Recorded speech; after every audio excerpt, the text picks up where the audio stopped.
بسم اللہ الرحمن الرحیم۔ شروع اللہ کے نام سے جو سب پر مہربان ہے، بہت مہربان ہے۔ الحمدللہ سورہ بقرہ کا 11واں رکوع شروع ہو چکا ہے۔ 11ویں رکوع کی دوسری آیت چل رہی ہے، آج اس کا بیان ہے۔ بعض یہودی نبی علیہ السلام کے پاس آ کر کہتے کہ آپ ہمارے سامنے کوئی ایسی واضح دلیل لے کر آئیے جو بالکل واضح ہو اور جو بالکل کھلی ہو، جس سے یہ ہمیں پتہ چل جائے کہ آپ کا لایا ہوا مذہب برحق ہے۔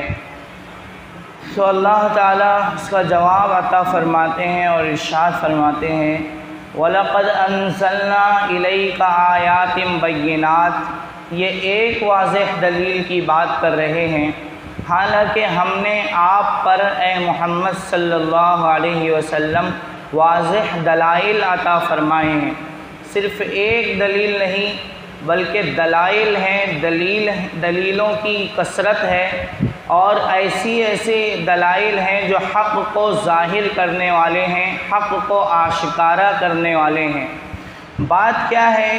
کیا یہ دلیلیں جانتے نہیں کہ جو آپ پر اتاری گئی ہیں، جو دلائل آپ کو دیے گئے ہیں، جو معجزات آپ کو دیے گئے ہیں، کیا انہیں معلوم نہیں ہے؟ معلوم ہونے کے باوجود یہ انکار کیوں کر رہے ہیں؟ نہ جاننے کی وجہ سے انکار کر رہے ہیں۔ تو اللہ تعالیٰ فرماتے ہیں ایسی بات نہیں ہے کہ یہ نہ جاننے کی وجہ سے انکار کر رہے ہیں، بلکہ جان کر اور حکم عدولی کی بنا پر، یعنی بار بار فسق کرنے کی وجہ سے بار بار ان کا شیوا ہو چکا ہے، حکم عدولی، حکم توڑنا، اس بنا پر یہ کفر کو پہنچے ہوئے ہیں، اس بنا پر یہ کفر کر رہے ہیں۔ فرمایا وما یکفر بہا، اور یہ ان دلائل کا انکار نہیں کرتے مگر وہ لوگ جو فاسق ہیں، جو حکم عدولی کرتے ہیں، جن کا شیوا ہی فسق ہے۔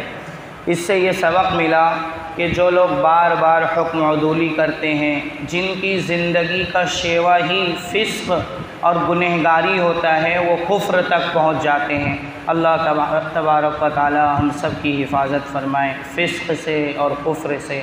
سبحان اللہ و بحمدہ، سبحانک اللہم و بحمدک، نشہد ان لا الہ الا انت، نستغفرک و نتوب الیک۔ سبحان ربک رب العزة عما یصفون، وسلام علی المرسلین، والحمد للہ رب العالمین۔